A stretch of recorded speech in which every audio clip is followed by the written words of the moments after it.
Welcome to the Spawn Chunks, episode number 80 for Monday, March 16th, 2020. My name is Joel Duggan, and joining me, as always, is Johnny, but you may know him better as Pixel Riffs. Hello, sir. Hello, and there are a greater number of people in the world than there were previously, now also referring to me as Dungeon Master. We just had a good chat about my start of my D&D campaign in the render distance, along with an interesting kind of entomological study of Canada and certain regions of North America.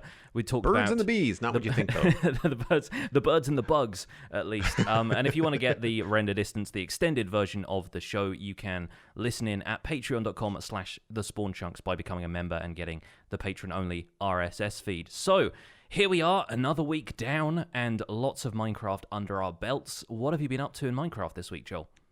I had a few big ol' weekend streams from the city on the Citadel, made a lot of progress, had a great help from Alistair yesterday, getting started a solid start on the waterfront and the pier. For those of you that don't know, Halifax, the city that I live across from, has a really large waterfront area filled with shops and restaurants, and you can just go walk it. It's a public space. And lots of new changes to that happening lately. So I was trying to create something like that in this city in Minecraft that still doesn't have a name, by the way. At first I was going to run the logs lengthwise, and then I ended up dialing things back, and we have like perpendicular. So as you're walking over the planks, they are running across your path, not parallel with it, and it looks a lot better. And it is very hard to design walls in Minecraft. Fences, you can kind of just use the fence posts, but to design a wall or a guardrail and not have it be 1 meter thick, your options are limited. Yeah, especially if you don't want it to be a very repetitive looking thing. And so I sat on it for a while, and it took me a couple hours to kind of get it right. We designed it live on stream, and that's always fun. It's a little time consuming, but it is kind of nice. I had a nice compliment in the chat, people saying like, it's really cool to see like the design process happening and realizing that, I'm not the only one that takes like 90 minutes to sort this stuff out. It's like, no, it's a lot of trial and error. Minecraft is great that you can just, it's got an undo button. Like you can mine any block away and just start over. The harder thing for me is that I get so persnickety about lining things up, like the center of the boulevard lines up with the pier, and like trying to get all things so it doesn't look really off base. But at the same time, cities are not all built at once, right? So you want to have that sort of organic nature to it, where like just because you've built this guardrail and the center of the guardrail doesn't line up with the road, well, that's probably how it would happen in real life too. Like it's this weird kind of organizational thing that I have to break my mind from when I'm working in Minecraft. Then we moved on to elevators, because I like to switch things up usually with a 3 or 4 hour stream. I like to kind of like halfway through, I'll be like, all right, well, we're done with the waterfront. I'm done looking at stripped dark oak for now. Let's go to white concrete and some technical stuff. And I want to give a shout out to Sam, who wrote into the Spawn Chunks to suggest waterlogged chests at the base of the vine drops that were not working. As a way to, I had used slabs, but then you still have a half block of water to get out of. Yeah. With slabs, with chests, you're only standing in 2 pixels of water, so it doesn't actually affect you. It doesn't slow you down, your movement? No, it doesn't, which is nice. Which leads me to wonder, if you had a water path that was all waterlogged chests, granted that would be very expensive, and you had depth strider, could you just bolt down that at like ludicrous speed? Like that would be... That is a good question, and something we will get back to in the news as well, because there are innovations being made in the speed of on-foot transport in this game. But, and I realize it has completely spoiled my joke, too. Oh, that's a shame. No worries. Stay tuned for joke part 2. One of the things that I have been having issue with is these vine drops, and they will work inconsistently from 13 or 14 blocks and above. And then one drop in particular, which is about 20 or so, always works. Anything that's a 7 block drop or 10 block drop always works. The ones from the top of the building, which is 100 and something blocks, never work. So we had to do something, because I was dying constantly. For science, it was actually quite amusing. To try and sort out these vine drops. I've tried a double vine, doesn't work in terms of like a vine, space, vine, and then you're landing.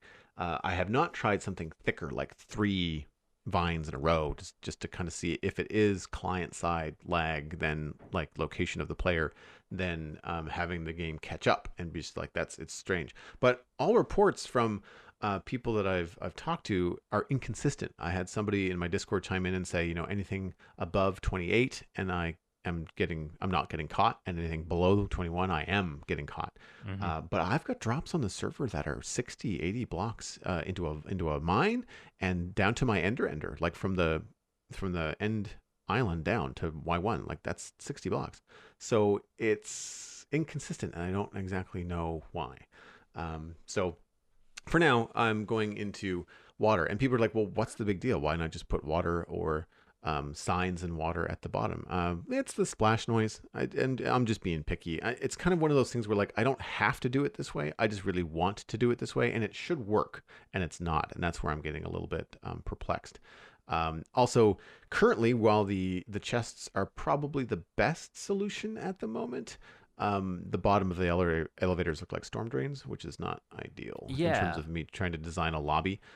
One drop is hidden; you don't actually see it, but the other drop, the public drop, is very much in the middle of the lobby. So that's not the greatest. So I don't know. I may end up doing signs and water blocks to kind of figure things out. But yeah, I do now have elevators hooked up to all the essential floors, first, second, and concrete maker, as well as the roof. Boy, is it boring when you go up 130 blocks in a bubble elevator. Yeah. There's not a lot to do. They're not as fast as you think they are when you have to go quite that distance. Mm-hmm. It's still better than having to use rockets, because rockets are either 1 is not enough and 2 is too many, Yeah. So there is that issue. The other thing that I'm still trying to figure out, and I would love some input from the community, is when you get out of a water elevator, what is the most convenient way to stop yourself from that constant bounce that you have on the top water block? Sometimes you can luck out, and if you're paying attention and you press forward, you can kind of hop off, and you're just like boop, and you're done. Mm-hmm. But other times with Elytra, I find lately it just sometimes you can catch yourself, and it doesn't really work all that well. So if anybody has any tips for what to put above your head when you land, so far I've got 3 empty blocks, and then on the top block there is a trapdoor that's closed, so it's flat. So you kind of hit your head on the trapdoor. You kind of go 1, 2, and I guess 3/4 of a block, and then you kind of bop your head and come out. I don't know whether lower is better, whatever. Let me know. So yeah, everything else is just coming together slowly but surely, poking at different design things. I love working in the city. It's been a lot of fun. Frustrations with textures aside, there is just always something to do. Like there's an elevator needs doing, or you feel like working on the waterfront, great, that needs help. Like you want to do some land clearing, or you just want to chat and fill in a hole, you can do that too.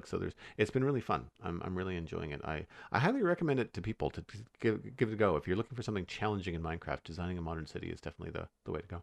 Yeah, and if you want to work with modern city aesthetics as well, I can totally understand why you don't want to have waterlogged chests at the bottom of those. It breaks the immersion a little bit to just be like, that's not something you would typically see in the average government building lobby or whatever. And I had this question on chat on Twitch the other day, like how come you don't have piston elevators and stuff like that? And so the mentality I'm going with it, because I take so much inspiration from Lego and Lego builds. Yeah. I also really liked the Lego movie. And I liked in the Lego movie that the citizens of the Lego city were still they could still take things apart. Like they could just completely take a car apart, make the blocks into something else, and turn like a camper van into a Ferrari. Mm-hmm. And so I kind of want to operate the Minecraft city that I'm building on the same way. Water columns are just going to be the easiest way. Bubble columns are just going to be the easiest way to make elevators that are most reliable. They're in game. You don't have to worry about server lag for piston ticks. Also, wow, would it take a long time to take an elevator up via piston? Yeah.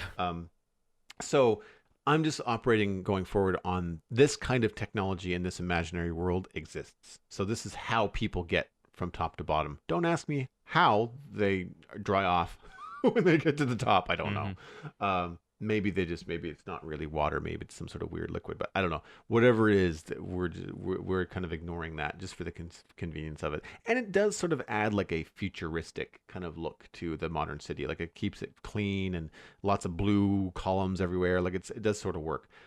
If nothing else, it's like the Futurama vision of the future where everyone's traveling via vacuum tubes, whatever. You can like post yourself around the city, basically. Yeah, that's kind of the thing. Oh man, how cool would it be if bubble columns went horizontally? I would enjoy Right? that. Like you just jump in and just be like, I'm gonna go this way, and then shoop, Yeah. away you go. That would be fantastic. Bubble columns from the side of blocks. Get on it, Mojang. Oh man, I'm adding that to my list to an email response later. But that's it for me. I mean, it's been a busy week, lots of work, progress, but it's still baby steps in the city. But I'm having a lot of fun. What have you been up to in Minecraft? So in Skyblock, I fought the dragon. It went it went poorly for a section of it. I did end up losing all of my stuff through a silly mistake. I placed a water bucket to try and catch myself jumping off one of the towers. And I didn't die on that occasion. I think I may have missed the water bucket, but that was fine. And it did one of those things where I thought I had right-clicked on the water source to pick it up with the bucket, and the bucket seemed to fill, but it did that one of those like instant double-click actions, so it replaced the water source where it was. And so I thought I had a full bucket of water in my hotbar, but I didn't. And then when the dragon threw me up into the air, as it frequently does when I came down to attack it around the bedrock portal, it shot me so far into the air I knew I was going to die on impact, so I tried to fumble the other water bucket I had back into my hotbar. And I thought, when I landed, I didn't manage to place it in time, but I thought that in the instant I had died, I'd also placed a water bucket. I came back through to the end, saw a water source trailing off of the edge of the island, and thought, okay, I've just accidentally washed all of my items into the void. And it turned out I hadn't. So I thought I'd picked up that water source earlier, but I hadn't, and my items were actually on the opposite side of the island. But in the heat of the moment, I had no idea how to differentiate between the two. It was just that kind of adrenaline rush, and I can only see things once. And then I had a bunch of people on my on the comments of a video saying, yeah, you clearly left your items over there. But then, with the luxury of being able to pause and rewind stuff, you can quite clearly see I don't land in the same area. So yeah, that was unfortunate, but thankfully it is Skyblock and I've got the infrastructure to get those, diamond gear and stuff in the first place, except that a bunch of my villagers had mysteriously disappeared from the area where they were trading, and I lost my armorer, toolsmith, and weaponsmith. So I spent a bit of time getting those back before I went out and raided the outer end. But I eventually came back to the end with some other gear and beat the dragons. So that was not the end of the world. And now I got a very easy access to an end city, which was really good. I found an end city within about 200 blocks of the portal that I went through. On the sort of south side of the end, so that was really great. Found Elytra from that, got myself some shulker boxes, got some diamonds, some actual raw diamonds, which this is the only way to get them in Skyblock, is to find diamonds as loot in end cities. So with that, I've been able to set up my own enchantment table, which was one of the sort of progression roadblocks that Skyblock throws at you, that has now been resolved by being able to get diamonds that way. So I'm now able to enchant the gear however I want. I can use a grindstone to remove the enchantments and put new ones on. And I'm looking a little bit better set up. So upcoming objectives for Skyblock include building all the farms, probably building some aesthetic stuff as well. I like the idea of having some sort of town in the sky and not just making it a technical playthrough. So I'm going to focus a little bit more on that in upcoming episodes. But now, tech-wise, I'm at the point where I have shulker boxes so I can move inventory around a lot more easily. And projects like that become more about, how can I quickly acquire resources so I can then build a bunch of cool stuff with them. Outside of that, I have been mapping a huge area of the Minecraft Survival Guide world because I got the idea in my head, and a few people had requested this, to map out every location in the overworld that I had already been to and built something. And that ended up being surprisingly small amounts of my world. Like if you scale out the maps to the biggest size, which covers 2,000 blocks square, it's 128 by 128 chunks. And if you think a chunk is a 16 block area, it's a lot of chunks. And so I did that, and my main kind of town, the sort of central location where I had built my base, takes up about maybe like 5 or 6 pixels on on a map at the larger scale. It is tiny on that map, and by mapping out the areas in between all of the places that I had been to and built, farms, and this mountain project that I'm working on now, and a couple of other things like the Guardian farm and the factory I built on the Mushroom Islands to get all of the suspicious stew and so forth. It was an eye-opener because there is so much of this world that feels untouched, even though it feels like I've done so much already. It's one of those moments where if you have one of those existential crisis things where you consider how tiny we are in the scope of the world and then how tiny the world is in the scope of the universe, and you start to feel weirdly insignificant, I kind of got that from this. And this is only a 6,000 by 6,000 area that I've actually fully comprehensively mapped out now. And the Minecraft world is 60 billion blocks wide from end to end, or 60 million rather than billion. But yeah, it's it feels very humbling almost to realize how much of this world you have not touched at all and how little of it you've really covered. Besides that, 6,000 by 6,000 blocks, if you multiply 6,000 by itself, you get 36 million. So I have still basically looked at 36 million blocks worth of area in my world, which seems unfathomable to me. And the map itself looks really cool. I've got banner markers on each of the projects using that feature where you right-click on a named banner and it pops up on the map.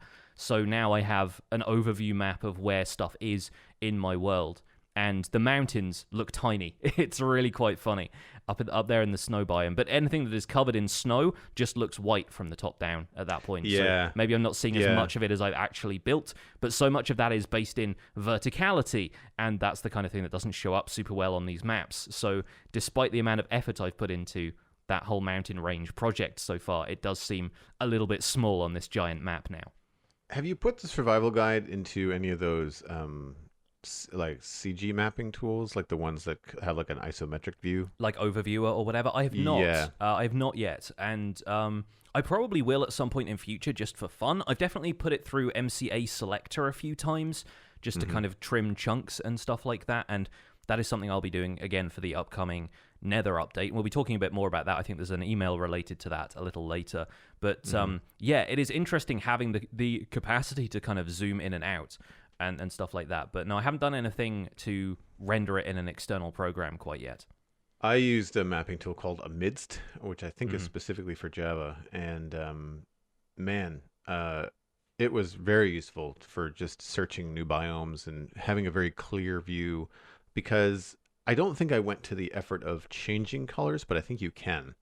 And so some of the Minecraft colors for certain biomes is a little bit strange to me. And so with Amidst, the default colors in Amidst were just a little bit better in terms of like deserts are yellow, not orange, stuff like that.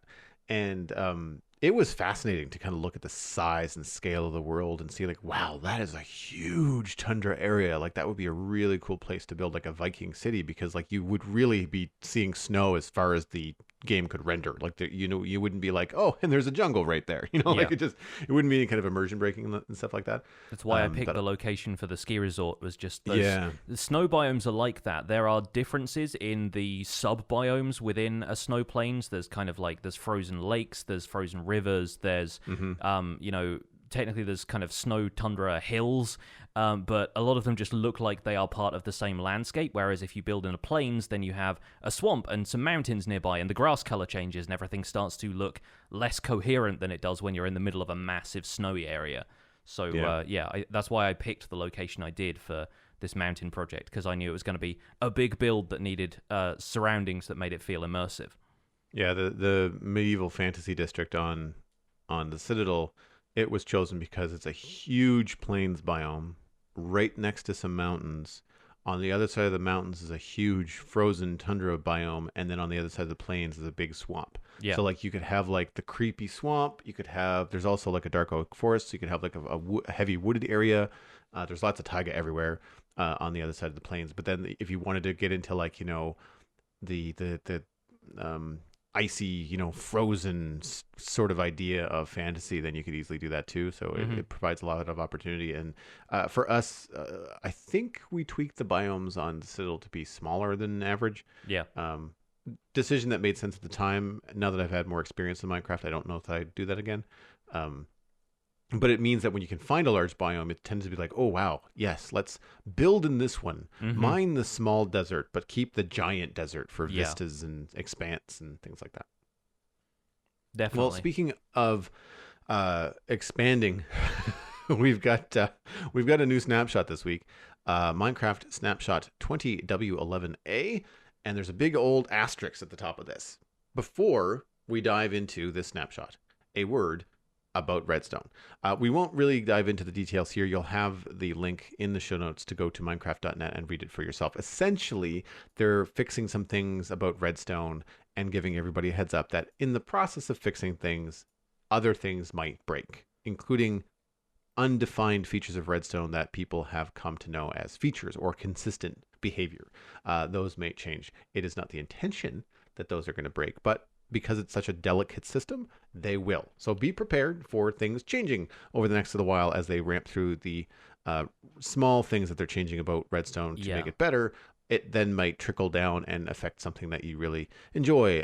There's an additional word on this that I think you can speak to from Slice Lion on Reddit as well. Yeah, before your alarm bells ring and you cancel Minecraft because they're removing quasi-connectivity or whatever, because when they say undefined features, those are typically the things that more technical players tend to exploit for cool stuff, and a lot of piston contraptions work in Java Edition at least, based on rules like quasi-connectivity, which are not necessarily hard and fast coded in rules, but they are fairly consistent Redstone behavior. It's a bug, but a bug that works the same a lot of the time. And a lot of people, when they saw this, were immediately concerned that that was going to be something that they were thinking of fixing and homogenizing Redstone to the extent that I think people see Minecraft Bedrock Redstone as. It's too predictable, and some of the quirks that provide some of the more interesting behaviors in Redstone just wouldn't be there.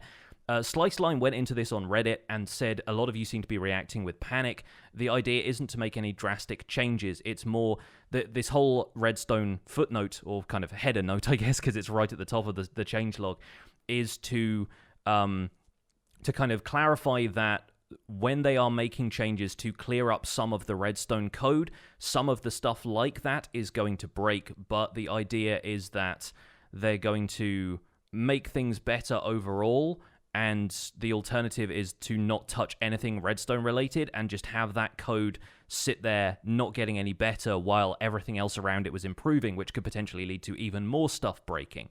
So the goal is to make sure that bugs get fixed. He says, with a TLDR at the bottom, we're not removing quasi-connectivity or anything drastic. Just expect that things will sometimes break and need to be reverted. We're not breaking stuff on purpose. The system is just complex and fragile. So this kind of follows up on something I was hoping was going to come out of this, which is that they are effectively planning on codifying certain Redstone behavior that is currently not hard-coded into the game. So stuff like piston quasi-connectivity might end up being a feature rather than a convenient bug. And so there are knock-on implications for that in terms of how Redstone behaves in other versions of the game as well, because if Java Edition gets quasi-connectivity that is intentional through code, then there is potentially the chance of that appearing in Bedrock editions of the game as well, because there is, a precedent for them having coded it in another version of Minecraft. No confirmation on that yet, just my personal take on it, my personal speculation. But the idea that they want you to take away from this is that in the snapshots especially, you will start to see some Redstone stuff not functioning the way it should. Don't panic. It will get fixed later. And they've been very good at communicating with technical players in recent days, so hopefully that's the way that relationship intends to continue. Exactly. New features in 20W11A: added soul speed enchantment, added twisting vines that grow upwards. Nether gold ore can now be found in the nether. It's just like gold ore, but more nethery. Soul speed is the new enchantment that never allows you to never suffer again from drudging through soul sand valleys. Soul speed has you covered. Shine your boots of choice with this soul sucking enchantment to speed around on soul sand and soul soil. Tongue twister. They did this to us on purpose. I'm pretty sure that just to trip up podcasters specifically. Podcasters and people and YouTubers and stuff. We feel victimized. It's a threat. Yeah. There is a downside, however. Enchantments will slowly degrade your boots. Each soul block you walk on can only be obtained by bartering with these pesky piglins. Sorry, the enchantment can only be obtained by bartering with those pesky piglins. Other changes in 20W11A: bone meal can now be used to grow kelp, weeping vines, and twisting vines. I thought they were twisted vines, but I guess it's twisting vines. My bad. Hoes are now the appropriate tool for mining hay. Makes sense. Target blocks, dried kelp blocks, shroom lights, nether wart blocks, and warped wart blocks. Doors, rails, buttons, pressure plates, redstone, and more can now be placed on soul sand and a full block of snow layers. Soul sand with a rail on top will no longer slow down minecarts. TNT and campfires will now ignite when hit by any burning projectile. Bells will now ring when hit with any projectile. There are a number of other fixed bugs they list in full on Minecraft.net. We picked out a few that I think are worthy of note. That you can't place doors, rails, buttons, pressure plates, and stuff on soul sand. Crying obsidian was movable by pistons. It is now not. I just said obsistens, as in like obsidian pistons. That's the upgraded piston, the obsiston. Yeah. The piston that can't move itself. Yeah, interesting. Yes. Why? Because it's made of obsidian. It's immovable. Crying obsidian can be harvested only with, used to be harvested with any pickaxe. That's now back to being regular obsidian. Crying obsidian can be destroyed by the Ender Dragon, so it cannot be destroyed by the Ender Dragon anymore. Interesting. Missing sound for the smithing table was added back in, and end gateways don't work using ender pearls. They now do. So those are the bugs I thought were worth noting this week. Yeah. And there's a lot to be said about the soul speed enchantment. We both made the same joke in the show notes before you made it earlier on in the episode. Is ludicrous speed is now possible. Anyone who's seen Spaceballs will probably get that reference. But yeah, it's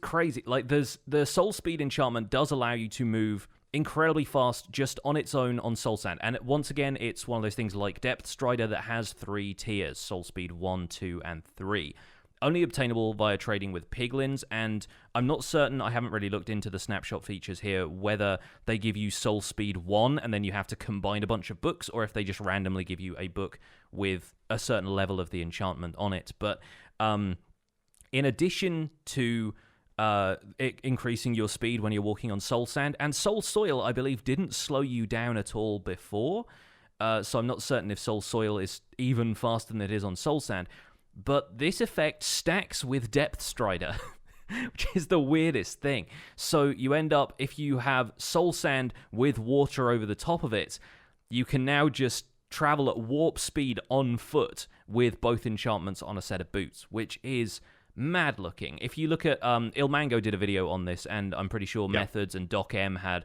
similar videos as well. You can go incredibly fast. It's not quite as fast, I believe. Somebody did a massive table of all of the ways you could travel. It's not quite as fast as attaching a lead to a dolphin and swimming behind it with dolphin's grace, but it is close. It feels close at the time just because of how fast the point of view of your travel is going. And it's leaving minecarts in the dust. So once again, I feel like minecarts are getting the short shrift here, and hopefully something will be done to improve the state of minecarts in the near future, because despite their uses for transporting stuff around like mobs and being able to AFK and stuff, minecarts are slowly becoming the least efficient form of transport compared to some of these other things. Yeah, we're talking hundreds of thousands of meters per second. Yeah. For perspective, in a real world sort of idea, the speed of sound is 334 meters per second. I think I got that numbered right. So that's like sonic boom, like Superman, down, away you go. And this is several thousand times that. But the speed of light is much faster. So we're not quite at like Star Trek level in Minecraft yet. But if anybody's going to figure it out, it's going to be the Minecraft guy. We're at least going Mach 5 and higher at this point, which is weapons grade. I'm very excited by this, and I imagine it will get a bit of a nerf, or it won't stack with Depth Strider by the time the final release comes out, because this seems a little OP, but it's still fun to play around with while it lasts. Yeah, I agree. I think too that I was disappointed because I logged in and I thought, well, maybe there's going to be this little bug. Like, what if with the combination of soul speed and rails on both soul sand and soul soil, maybe the game won't think that you're in a minecart and maybe propel you a little bit faster. I thought, maybe that's going to be the new speed for minecarts. Nope, doesn't work. Yeah. So it's disappointing. And sidebar, um, Minecraft for Mac. If anybody out there is playing on a Mac, write in and let us know how your experience is being. Because right now, I'm finding it very difficult even to just poke around in a snapshot Mm. and fly around in creative. It's really choppy. I've added a bug. I've sent in all the information, but I can't seem to fix it. Even Optifine doesn't seem to help out. So I'm kind of lucky. If I didn't have my PC up and running, I wouldn't be playing Minecraft at all. And this has been going on for weeks. Yeah. Yeah, I'm curious as to how snapshots are affecting performance for people that are on Mac, because it's something we used to talk about a lot on the show because that was my only gaming platform. But now that I'm on a PC, because it's more reliable for streaming, I haven't been noticing as much until I go to do some development work or some research for the podcast, because my Mac is my main PC for like work stuff Yeah. and podcasting. So anyway, I'm curious. I wanted to kind of give that a shout out for people to write in if you are a Mac user and you potentially either have a solution for me or you're experiencing the same thing. Twisted vines and weeping vines being able to be bone mealed will certainly make nether travel a lot easier. Not to mention more aesthetic. I love the look of the twisting vines. Yeah, yeah, I think those are a really good addition. They're kind of the warped forest equivalent of the weeping vines, so they travel sort of upwards from the ground, and once again adds to that flavor of warped forests being a little bit off kilter and strange, and that's where the Endermen all hang out, so you know that some physics is going to be a little bit weird there. And I like the fact that they are sort of vines that grow up from the ground. I assume they can only be placed in not necessarily in those biomes, but maybe on Nylium or something. I'm not certain what the growth yeah, I didn't conditions are. check because my time in the snapshot was so brief because of the whole Mac bug that I just didn't check that. But yeah, you'd have to, I guess, creatively, if you wanted to put twisting vines in an overworld build like a creepy forest or something like that. It's possible, even if you have to bring Nylium up with you, you could potentially hide that bottom block, like Yeah. just kind of put it one below the surface and have your twisting vines look like they're coming out of the ground completely, like it could be really cool.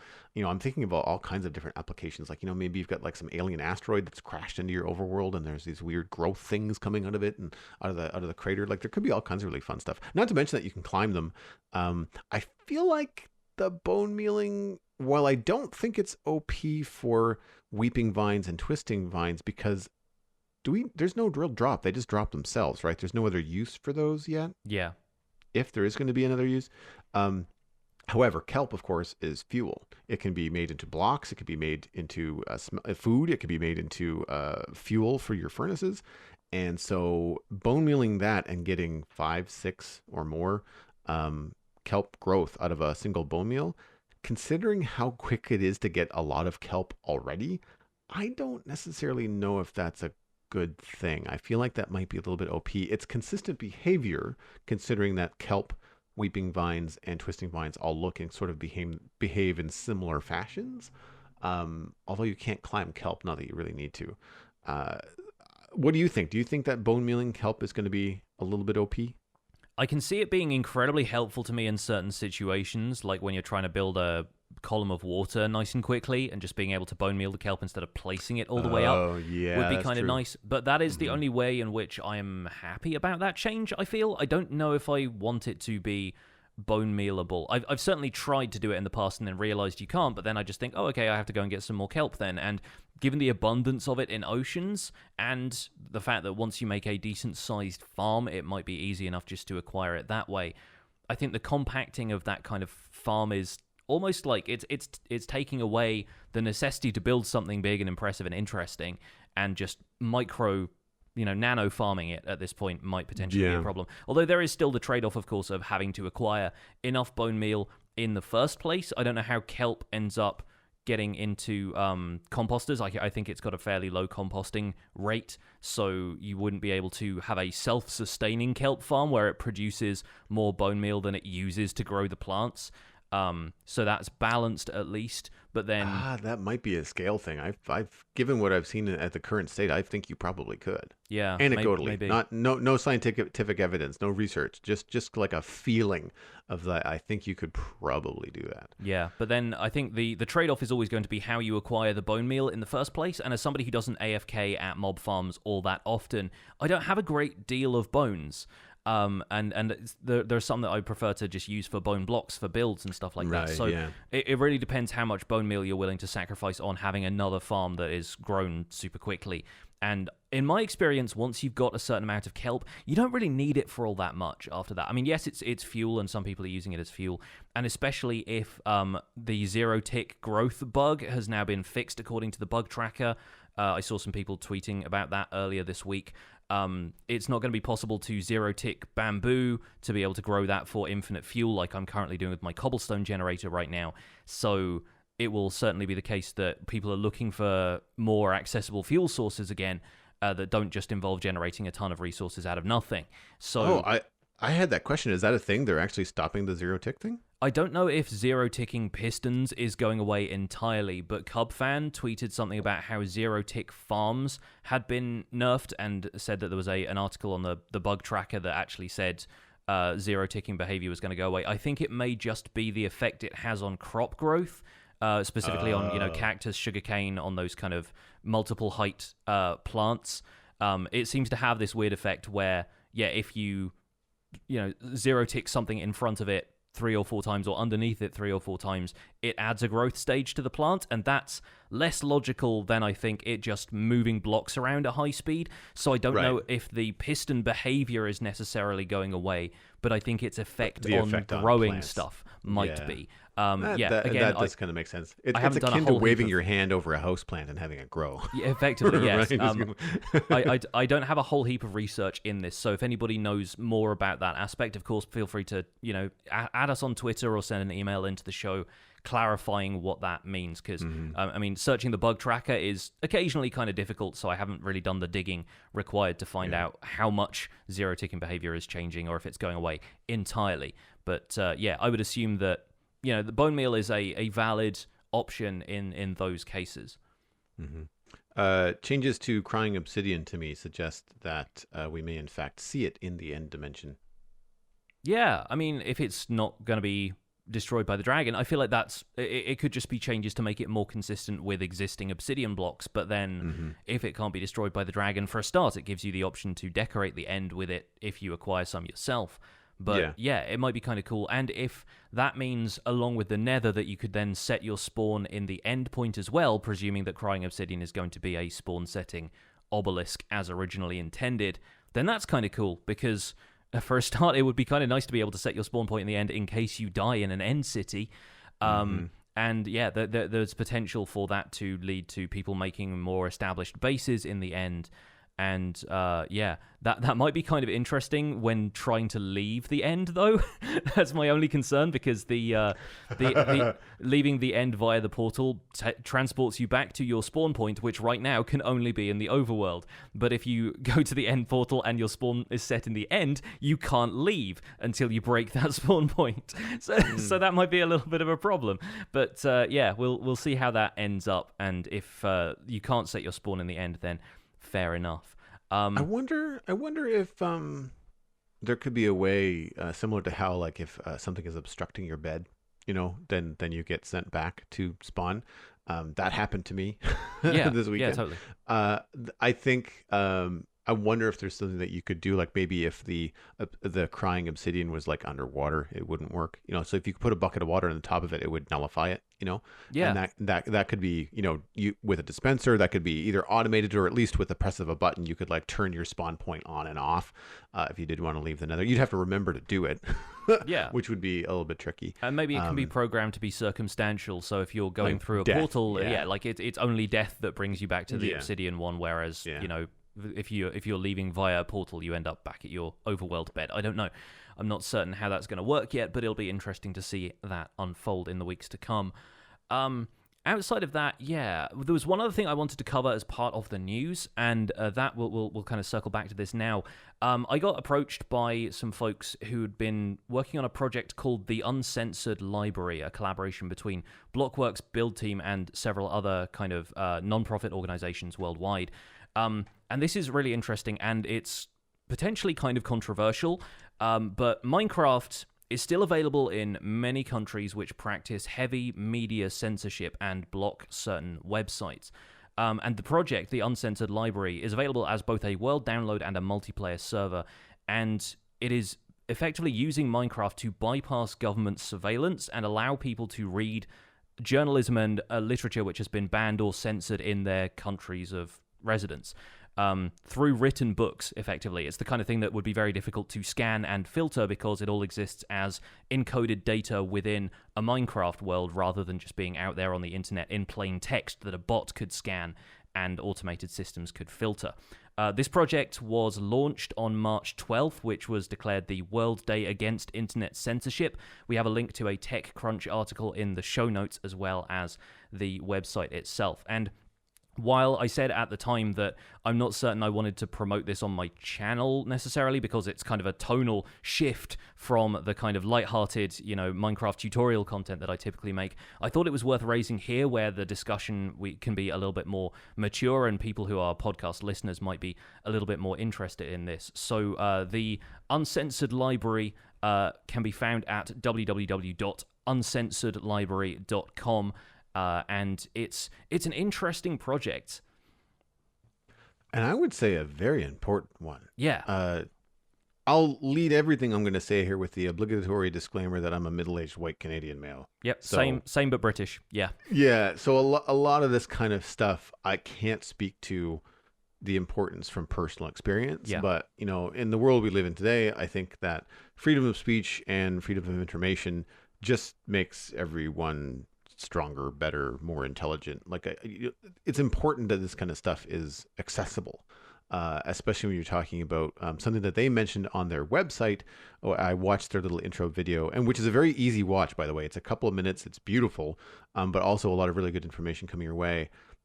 Just aiming at the younger generation, like the Minecraft generation coming up into this world where some of the things that their government that they live under may be blocking in terms of internet access. You think about communist countries and things that may not give full internet access, to their citizens. In terms of the world internet access, it might be more controlled. Yeah. I'm just concerned that with the amount of publicity this is getting in terms of TechCrunch, CNN Business, and Gizmodo, that it might give the same authorities they're trying to circumvent a reason to block or ban Minecraft. So not just this map, not just this part of Minecraft, but they just might come down and be like, nope, no Minecraft. Yeah. That is unfortunate.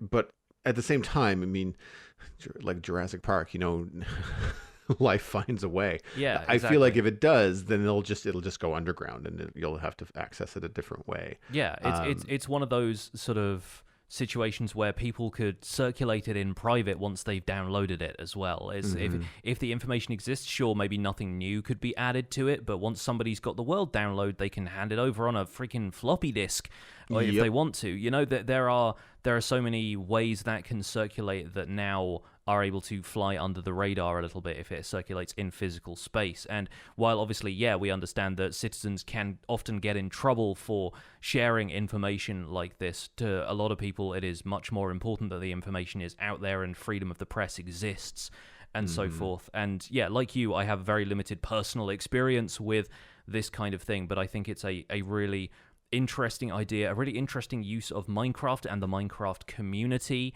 And I wanted to at least raise some awareness of it while not signposting it, because like you said, I worry that, yes, it would give authorities the reason to block or ban Minecraft in their countries. And I don't know how much of that system just remains automated and they just let it run once they have, a decent filter in place. They can't concern themselves with tracking down every other way information can be circulated. Yeah. So maybe Minecraft is just under the radar enough, or the fact that they've presumably blocked CNN and Gizmodo and other sites because they will distribute information like this. There's that too, yeah. Yeah. There is that too. Like, is this going to actually reach those countries? Because if they're blocking this kind of information, well, then they might actually be operating in a pretty safe zone. I just think it's brilliant. Like, the idea of writing a news article that would otherwise be blocked on the internet in a Minecraft book with the recent changes to books. They're 100 pages or 30 pages. I can't remember how long. Yeah. But you can get a decent, certainly an article. I don't know about a novel, but you could certainly get an article into one of these Minecraft books or a couple of books quite easily. And given the amount of languages that Minecraft is available in, I mean, it's perfect. Like, you can because in some of the screenshots, like I'm just like, oh, I wonder what they're writing. I'm just like, well, of course I can't read it because Yeah. it's not in English, you know. And it's fantastic, and even if something came down and it was and it was censored, like, well, what if the books weren't written in any language? Maybe what if the books were written in code? Like what if you had to have the cipher in order to, copy paste, and read the articles? I think it's a fascinating idea, and I mean, I will be signposting it. I'm not going to be putting it on my YouTube channel, but I'm certainly going to be sharing it on Facebook. And I don't share my Minecraft activity a lot on Facebook because a lot of my family and friends are not into Minecraft.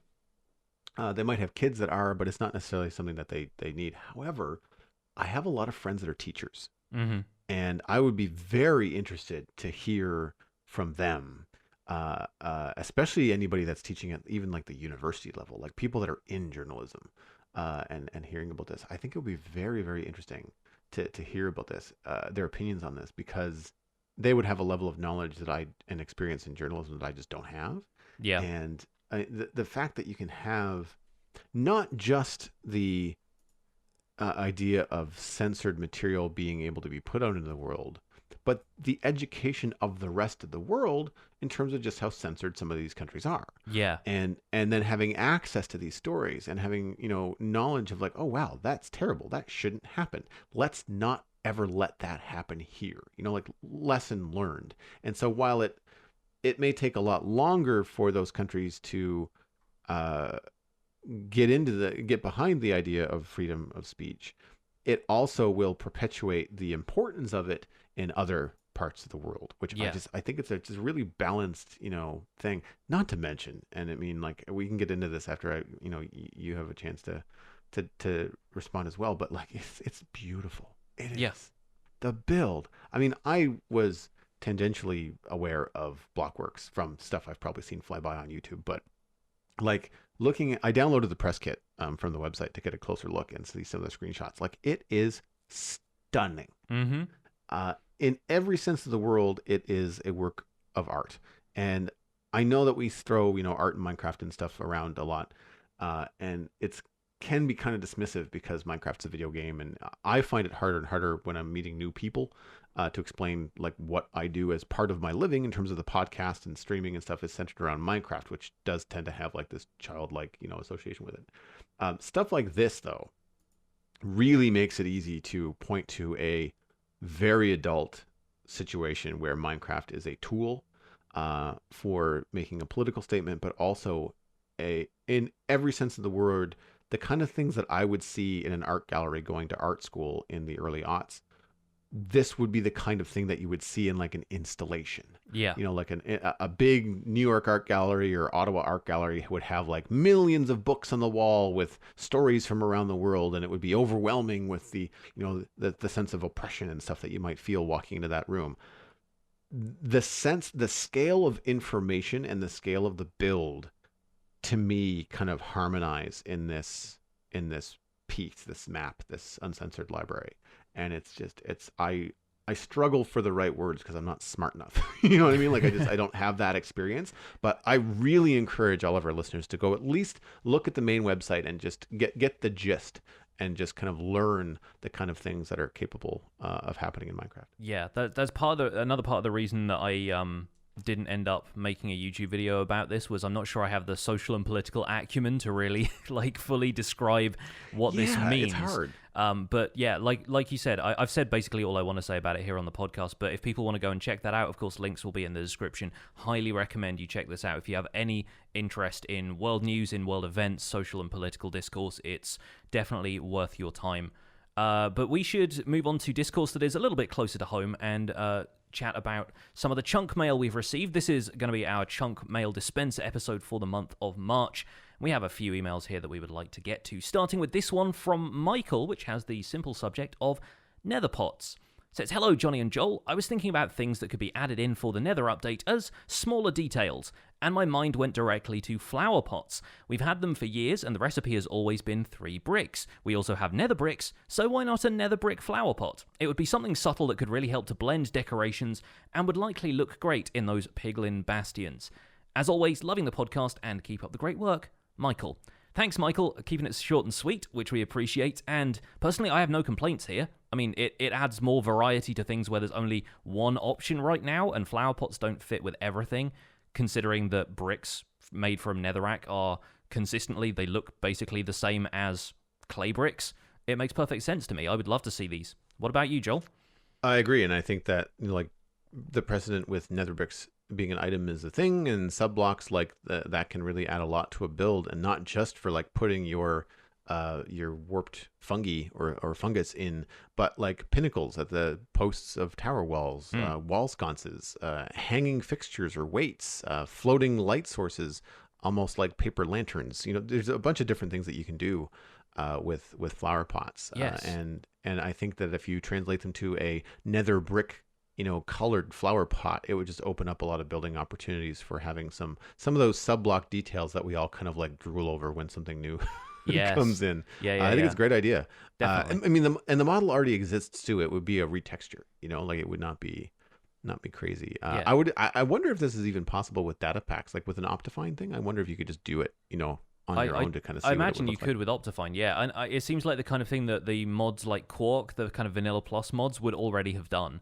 So that seems likely. I'm going to give a quick shout out here to Gibbet Gaming, who is a Twitch streamer who actually initially saw the potential of having lanterns, the kind of newish iron lanterns, attached to the underside of floating flower pots, and has used that to create a scene where there's a bunch of them being released like paper lanterns would be above a lake in a kind of jungle build project that he was working on. And yeah, it's really effective in a large quantity of those, and they look picture perfect. They have that kind of almost like, I guess, like hourglass shape looking thing when you put the lantern underneath the flower pot, but it does look like the flower pot is, providing some lift via the flame, that kind of hot air balloon effect, but lots of them going out over a jungle lake looks really pretty. Yes, that's where I saw it. Actually, I was struggling to remember the where I saw it. So I'm glad you gave the shout out, because I was like, I wish I should have looked this up before the show. Yeah. Next email comes in from Jack/DragonRuler27 Smithing OP. Hey guys, I'm a huge fan of the podcast and am actually listening to the most recent one right now. Well, no, you're not. You're not listening to this one. You're listening to the last one. You're behind. Sorry. Well, if he's hearing this one now, then he is listening to the most recent one. Congrats. Time is hard. Weird. Yeah. What time zone are you in? Of course, I'm teasing Jack. I feel like the new smithing table functionality isn't that useful because you can only upgrade to netherite. What if you could upgrade any tools to the next tier without losing your enchants? I am currently using an iron sword because I got really good enchants on it. Would this functionality be too overpowered or feel too modded? What do you think? Thanks for the great show, Jack, aka Dragon Ruler 27. Yeah, I think I touched on this last week because of the changes to smithing table functionality. I think it might be a little too OP to upgrade iron tools to diamond with just a single diamond, the way we currently upgrade diamond tools to netherite with a single netherite ingot. And that's primarily because netherite is so rare. Maybe if 3 diamonds were required for a full upgrade, or maybe it had an effect on the remaining durability of an iron tool going to a diamond tool, like it kept the maximum amount of durability an iron tool can have, which I think is somewhere in the 300, 400 kind of range. Like, if you ended up with a diamond pickaxe that only had 400 durability, then yeah, maybe that would make sense to me. But I think it might be a little bit overpowered to only require 1 diamond for a tool upgrade at that stage. That seems a little bit much. And it's also taking away functionality from other areas of the game, is making diamonds less valuable by doing that in a way. Which I don't think is necessary for single player, especially right now, because I have tons of diamonds that I just don't need to use because I have mending on all of my gear. One thing I've hoped for from the smithing table from the beginning is the ability to maybe augment aspects of existing tools using better materials, but not necessarily transform them completely. So you're not getting an iron pickaxe that transforms into a diamond pickaxe. You're getting an iron pickaxe that's maybe reinforced in certain areas with diamonds, which still means it has the iron level of being able to acquire materials, but maybe has a little bit of extra durability thanks to a diamond that's kind of holding it together in the center or something like that. That could be really cool too.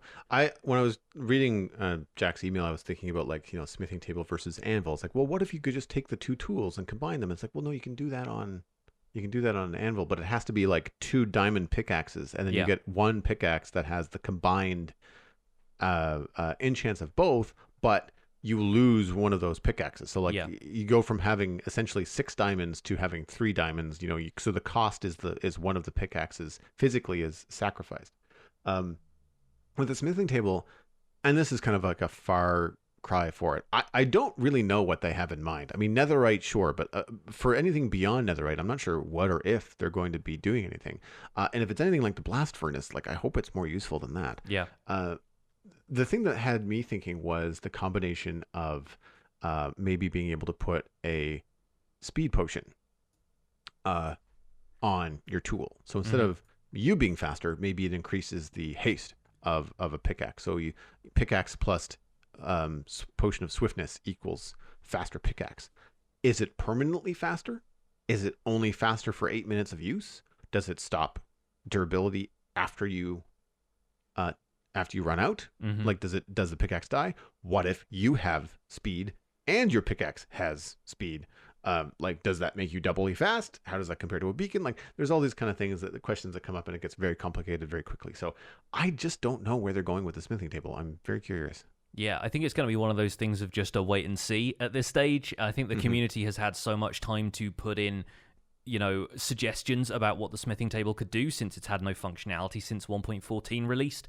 Yeah, I think there is still a lot of possibilities with the smithing table, but it's so difficult to find a balance at this stage because the existing status quo has been that way for a while, and anything I think is going to feel modded. Everything feels modded until it's been in vanilla for 2 weeks, I think is a tweet Il Mango made a while ago. And I think I said something similar a little while ago, was just like, yeah, everything feels modded until Mojang actually adds it to the game, and then you get used to it, and then it just feels like part of vanilla now. Like bees, everyone was like, this Mm-hmm. feels so modded to me, and now bees are just like a fact of life in vanilla Minecraft, and nobody thinks twice about it.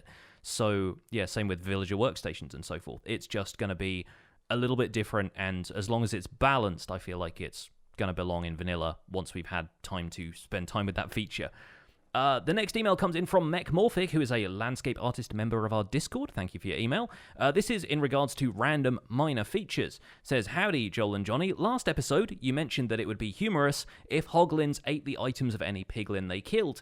Instantly, I thought that if hoglins could eat any dropped item, Mumbo Jumbo of Hermitcraft would soon create single item transportation systems involving hoglins.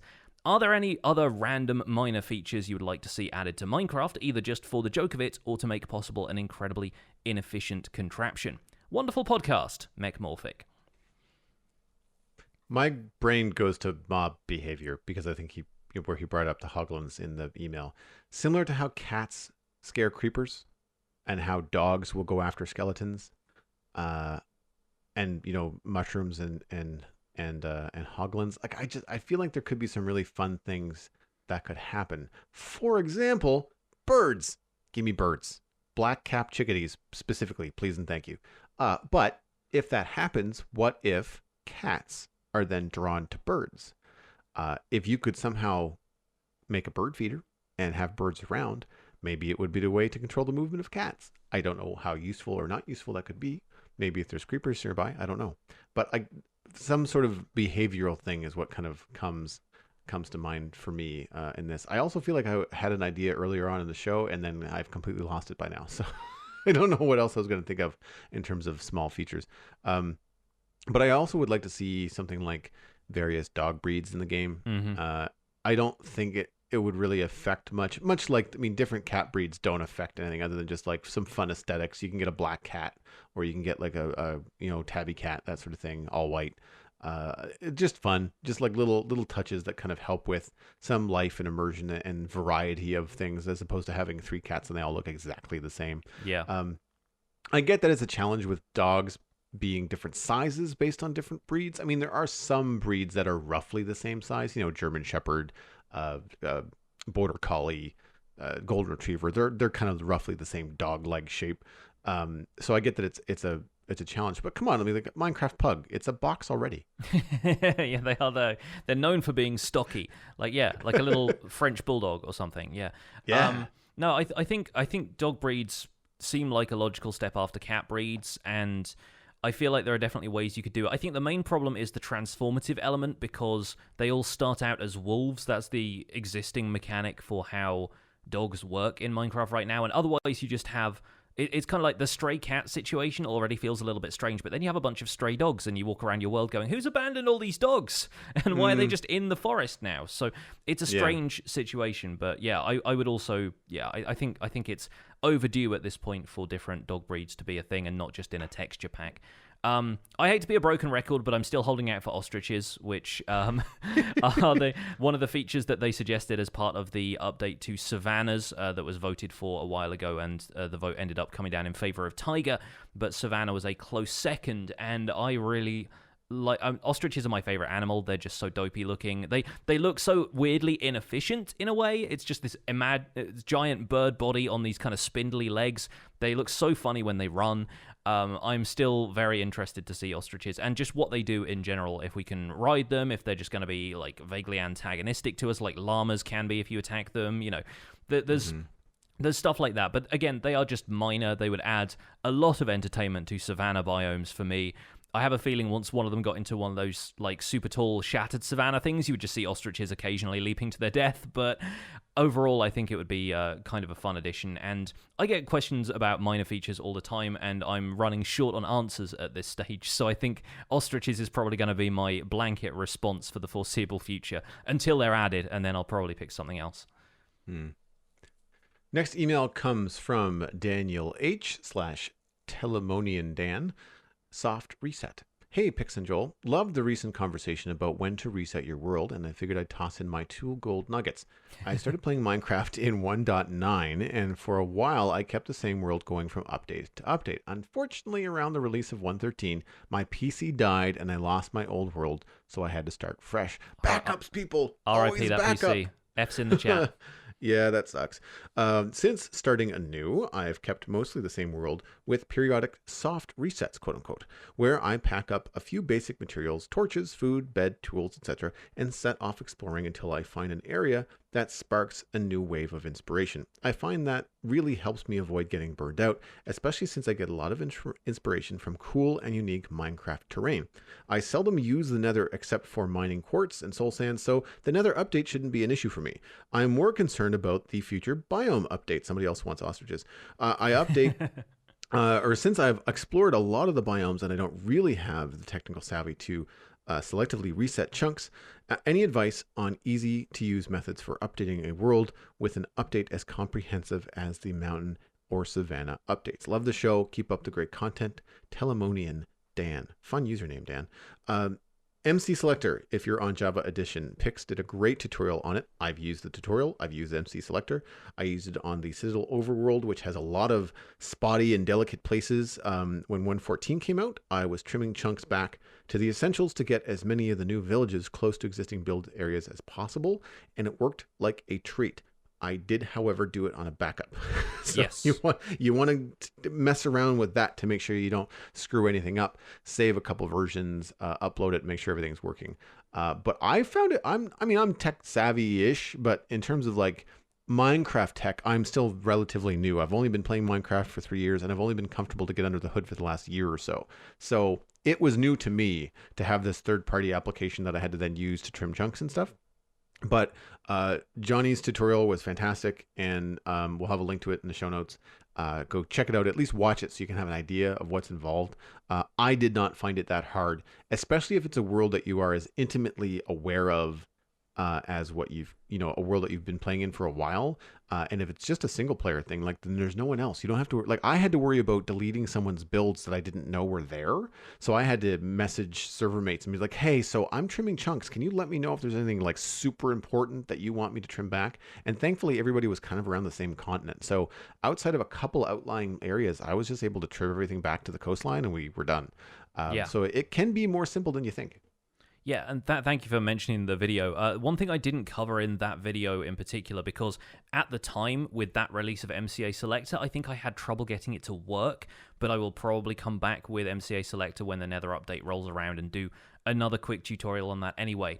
The latest version has some really effective filters, and they've been present in previous versions as well, but I had trouble getting them to work the first time around.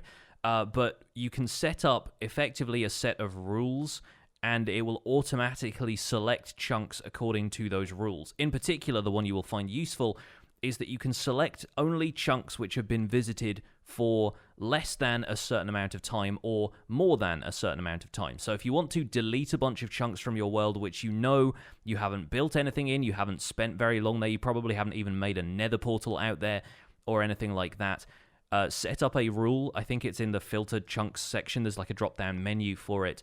And set it up with a less than sign and then type 500S in there, and it will select only chunks which have been visited for less than 500 seconds. I used that recently to trim down my patron server, which has just reset in 1.15.2, kind of the same way Hermitcraft is, with a view to resetting the Nether in its entirety in 1.16, which is just going to be a matter of deleting that whole dimension folder. But if you don't want to do that, I used MCA Selector to trim down my patron server from 11 gigabytes on disk to a 1 gigabyte world download. And that was all through selecting chunks that people had just flown through in order to get to biomes that they were trying to find, or woodland mansions, or ocean monuments, or something like that. The central area around spawn had been much more heavily explored and lived in for longer, and that was completely untouched by the selection that it made. So the tools that MCA Selector provides to filter certain chunks, I think it even tracks blocks that aren't native to certain places and like player-placed blocks. So if you want to preserve your nether dimension, for example, and make sure you don't delete an area that has obsidian placed in it, then that means you're not going to delete anywhere that has a nether portal, and you can maybe set a radius around those. It's very, very good. It's not a full world editing tool in the sense that you can't necessarily copy and paste easily from world to world, but it's very much good for trimming down worlds when you want to get rid of redundant chunks and update biomes that you haven't spent too much time in. So yeah, MCA Selector, highly recommended. Link will be in the show notes. If you want to practice, maybe practice on an end dimension where, resetting the end outer islands wouldn't necessarily be the end of the world, as long as you don't have anything. If you've only farmed and you've not built anything, then you're just going to get more shulker boxes and more cities, and it's going to be very clear where the end island is in the middle and where the outer end islands are, and so there's less opportunity to mess up if you want something to practice on. The tool gives you a top-down overview of the dimension, which is a lot harder to interpret in the Nether, but in the end and the overworld, it makes a lot more sense. And yeah, I second that, actually. Practice on the end, and you'll know what you're deleting and what you're not. One last email for the episode. This one comes through from AK33. It says, "Hello, Mr. Joel and Sir Pix. Hopefully you've been knighted by now. Pretty sure the Queen isn't aware of my services to Minecraft, but there we go anyway. My survival world is a forever world that I've been working on for the past 5 years. However, about a week ago, I accidentally deleted my world and the backup on accident. Luckily, I had an emergency backup from around 6 months ago. While I was pretty upset at first, I've now taken it upon myself to redo the builds that I lost and make them even better. With that said, have you ever thought about remaking or updating one or multiple of your builds? Do you think it's a good thing to do, or do you like to have a contrast between your old and new building styles in your worlds? Thanks for the amazing Minecraft podcast, AK33. Thanks for that. That's a really interesting one. What do you think on this, Joel? Do you tend to revise your builds as you go, or do you leave them as a sign of the things that you used to do? I do sometimes rework things if a new block or new feature is added. For example, water elevators versus long ladders in places where it just makes the quality of life a lot better, like my mine or, certain areas that it would make sense. For example, the city. If the city was built before water elevators, you can bet your butt that I would be adding water elevators when they first came out. Yeah, which definitely might involve redesigning some things. But you know what? Buildings get renovated all the time. So it depends on how RP you want to be, in your world. Artistically, though, I do try to avoid redoing things for a number of reasons. I like to see the progression in art in my favorite artists. I don't go back and redraw my old comics because I'll get comments from people that read my book saying like, hey, when you were first drawing Starcrossed in 2009, for those of you that don't know, I used to have a comic strip that was done weekly, and I did it for like 6 or 7 years. And so when you get to the most recent comic, 200 comics later, the drawing style has changed, not dramatically from comic to comic, but when you look over the course of 9 years, you just get better at it. Think about how your handwriting changes from when you're a small kid to being an adult, for better or worse. And so what that allows me to do is go back and see things, and I can go back and say like, huh, I've actually picked up a bad habit of, drawing my character this way. Or in Minecraft, I've actually picked up a bad habit of repeating this same build over and over again. So if I go back and look at old builds and go, wow, I really did a lot of these like 3 wide door things, I might make the decision on my next build to be like, okay, rule, no 3 wide doors. Everything has to be either bigger or smaller. I just can't do this safe thing over again. And so I find that if you erase all of your mistakes, then you sometimes will forget what they were. You need to have them to be referenced. It also helps for good things. Like if you really like the way that you built a windmill and you have to build another one, if you've changed it a couple of times and you're not happy with the change, then you have to try to remember how the old one looked. And you might have a screenshot, but for me, it's more of a consistent thing. It's also a time thing. I mean, people in my chat will be the first to tell you that I'm a perfectionist, and if I allowed myself to change things that I was building on, we would still be in the meadows. There'd be 4 buildings in Dartmouth Meadows, and they'd be like changed 100 times, and it just never would have moved on. But like the building that I live in the meadows is a 5x7 log cabin. It's 3 years old. It's got 6 chests in it, and that's it. And it is day one Minecraft, but it works, and it's a nice reminder of humble beginnings and simple things, and you don't need to build these giant things. It's just fun to do it. So that's kind of where I stand on it. I don't necessarily go back and change everything, but it is nice to go back and tweak things. Like tweaking all the farms when 1.13 came out, that was fun. Yeah, definitely. I think I'm on the same page, really. If there's like occasional small things I can tweak, especially on interiors, to make things a little bit more better for quality of life, then that's totally fine for me. I've avoided tearing down too much of the stuff I build in my world, but that's primarily because of the context of it being part of a YouTube series, and it's a nice reminder of how far the series has come when I go back to my original like farmhouse build, which is still pretty, practical and decent looking. There's a lot of stuff I could have done differently to make it look nicer, and there's some stuff that would probably make it more in proportion with the other stuff I built in the world, but I figure if I eventually release a world download, people have seen that building enough that they'd kind of be disappointed if they went back and it wasn't there. Because that's been there for 300 episodes of the survival guide at this point. So I feel like it's probably a good idea to move forward constantly. Besides which, if you spend time taking down something that you want to rebuild, then for me that is time wasted that I could be spending on building something new somewhere else. There is, as I've discovered with this mapping project, so much space in the world to build new stuff that aside from reclaiming resources from a build, it doesn't necessarily seem productive to me to spend time taking down and rebuilding the same thing multiple times. Now, in your case, of course, if you're rebuilding things because you lost them in, file loss and that kind of stuff, that's a different story. But I've never really seen the point in rebuilding things. Instead, I like to go somewhere else and build them again, but better, and iterate on that stuff and see the progression of things. Like Joel says, seeing how you've improved over the years and how you have learned from your mistakes. And that's an important lesson to learn, I think, but it's definitely my approach to building. I hardly ever rebuild stuff. I add to it, maybe, but I don't think I ever rebuild it from the ground up.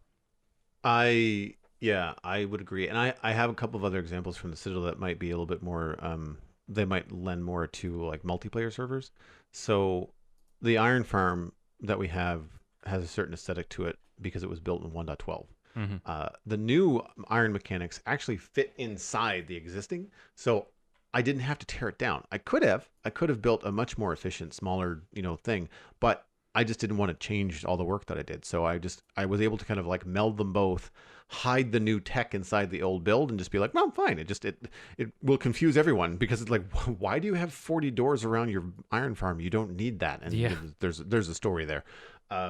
But the other thing is that sometimes, not all the time, if a member of the server is no longer online and is okay with it, because I did check, we tore down a large mountain build that was looming over the meadows, and it wasn't exactly, it was from the early days. It was from a member that played very briefly and then just never came back. And there was just a lot of things that it was just causing a bit of, for the vision that we had for the meadows, it wasn't really working out. And me and Alistair tore that down. And it was satisfying.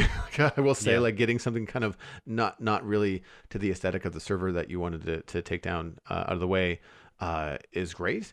You get a lot of resources back, but it's a touchy situation. Like on the flip side, sometimes you might have someone that has done a fantastic build that is just no longer on the server, and then it would be kind of sad to take that down because, well, they're not there anymore, but it's very much a piece of the history of the server, and so there's kind of a double-edged sword to that too. Definitely. Well, folks, if you have any way to weigh in on this discussion, if you have rebuilt significant stuff in your world, and you feel like we're crazy for not sort of iterating on stuff that already exists and rebuilding it bigger and better, let us know. You can email the show. Joel will have the email address for you in a second. But for today, that's going to wrap up this episode of The Spawn Chunks. You can find some more information about the show and links to some of the stuff we've talked about today at thespawnchunks.com. The music for the show is composed by me, and The Spawn Chunks is proud as ever to be a listener-supported podcast. If you get some value out of the show, why not consider putting some value back in? You can do that at patreon.com/thespawnchunks. Joining the community gets you an invite to our patrons-only Discord chat and gets us closer to our next goal of recording the podcast live in Discord so that our patrons can listen in. We're currently at 165 patrons, which is another increase from last week. Thank you so much for your support. There is, of course, always room for more. And special thanks go out to our content engineers, Cameron Sigelski, Greener Canuck, JD Williamson, and Yitz for supporting this episode. Sharing the podcast with your friends is the easiest way to support the show. You can find us at The Spawn Chunks on Twitter and Instagram, but personal recommendations are by far the best way to share the podcast. Server mates and other places where you talk about Minecraft, or just poke a friend in the arm. Hey, we're already talking about Minecraft. You should listen to this show because I enjoy it. You can email the show at thespawnchunks@gmail.com. Subscribe on iTunes, Android, Stitcher, Spotify, or YouTube. And that's about it. No, wait, that's not it. RSS feed. I knew there was one more. The RSS feed is linked on thespawnchunks.com, and of course the patron-only RSS feed is on the Patreon page, and that's where you can listen to the render distance, the extended version of the podcast. My name is Johnny, but online I go by Pixel Riffs, and you can find most of what I do at youtube.com/pixelriffs, where I attempt to make sense of this crazy and wonderful game in a series called The Minecraft Survival Guide. I stream 3 days a week on Twitch, doing behind-the-scenes work for the Survival Guide back on the mountains on Tuesday this week, and I'm also the voice for the unofficial Hermitcraft recap, which you can find through a quick YouTube search and occasionally these days on the YouTube Gaming trending page. This is a very weird experience for us. Aside from that, I'm at Pixel Riffs on both Twitter and Instagram. Joel, where can people find you online? Everything I am up to online, including my illustration and design portfolio, is at joelduggan.com. If you're interested in hiring me, then just drop me a line there. My other podcast about sci-fi and fantasy entertainment is called The Citadel Cafe. That's at thecitadelcafe.com. We record every Wednesday. And you can follow me at Joel Duggan on social media. Today, I'll point you towards twitch.tv/JoelDuggan. You can expect some extra streams in the coming weeks as we are working more and more on the modern city. Thanks for visiting The Spawn Chunks. The world outside is infinite, and you can't fix something without breaking it first.